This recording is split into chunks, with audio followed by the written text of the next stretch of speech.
ब्रह्ममुरारिसुराचितलिङ्गम् निर्मलभासितशोभितलिङ्गम् जन्मज दुःखविनाशकलिङ्गम् तत्प्रणमामि सदा शिवलिङ्गम्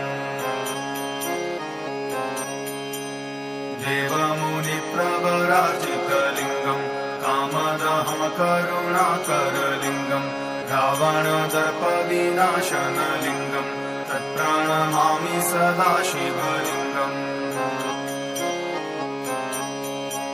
सर्वसुगन्धिसुलेपितलिङ्गम् बुद्धिविवर्धनकारणलिङ्गम् सिद्धसुरासुरवन्दितलिङ्गम् तत्प्रणमामि सदा शिवलिङ्गम्